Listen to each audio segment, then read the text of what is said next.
ಎಂದಿನಂತೆ ಈ ವರ್ಷನೂ ಕೂಡ ಬಸವೇಶ್ವರ ಗಾಯತ್ರಿ ದೇವಸ್ಥಾನದಲ್ಲಿ 13ನೇ ವರ್ಷದ ವಾರ್ಷಿಕೋತ್ಸವ ನಡೀತಾ ಇದೆ. ಇಲ್ಲಿ ಮಹಾರುದ್ರಯಾಗನ ಮಾಡ್ತಾ ಇದ್ದಾರೆ. ಇಲ್ಲಿ ಪ್ರಧಾನ ಅರ್ಚಕರಾದ ರಾಘವೇಂದ್ರ ಉಪಾಧ್ಯಾಯರ ನೇತೃತ್ವದಲ್ಲಿ 121 ಜನ ಪುರೋಹಿತರು ಬಂದು ಇದನ್ನು ಮಂತ್ರಘೋಷಗಳು ಎಲ್ಲ ಕೇಳೋಕ್ಕೆ ತುಂಬ ಚೆನ್ನಾಗಿದೆ. ಹೋಮ ಮತ್ತು ಅಭಿಷೇಕ ಎಲ್ಲ ನಡೀತಾ ಇದೆ. ಸತತವಾಗಿ ಇದು ಇನ್ನೂ 4-5 ದಿವಸ ಇದೆ. ಪೂಜಾ ಕಾರ್ಯಕ್ರಮಗಳು ಪ್ರತಿದಿನ ನಡೆಯುತ್ತೆ. ಎಲ್ಲ ಭಕ್ತಾದಿಗಳು ಈ ಸಮಾರಂಭದಲ್ಲಿ ಪಾಲ್ಗೊಂಡು ದೇವರ ಕೃಪೆಗೆ ಪಾತ್ರರಾಗಬೇಕಂತ ಹೇಳ್ತೀನಿ. 13 ವರ್ಷದಿಂದ 1 ವರ್ಷವೂ ನಾನು ತಪ್ಪಿಸದೆ ಇದರಲ್ಲಿ ಭಾಗವಹಿಸ್ತಾ ಇದ್ದೀನಿ.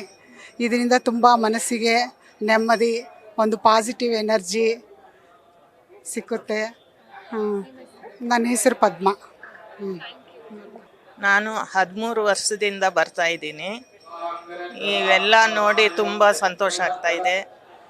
ನಮ್ಮ ರಾಘವೇಂದ್ರ ಪೂಜಾರಿ ಅವರು ತುಂಬ ಚೆನ್ನಾಗಿ ಮಾಡಿಸ್ತಾ ಇದ್ದಾರೆ.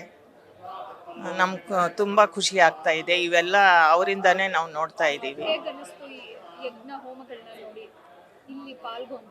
ನಮಗೂ ತುಂಬ ಇಷ್ಟ ಆಯಿತು ಹೋಮ ಎಲ್ಲ. ಎಲ್ಲರೂ ಚೆನ್ನಾಗಿರ್ಬೇಕು ಅಂತ ಕೇಳ್ಕೊತಾ ಇದ್ದೀವಿ. ಕಲ್ಪನಾ ಅಂತ. ನ್ಯೂಸ್ ಫಸ್ಟ್ ನಿರ್ಭೀತಿಯಿಂದ ನಿಮ್ಮ ಪರವಾಗಿ.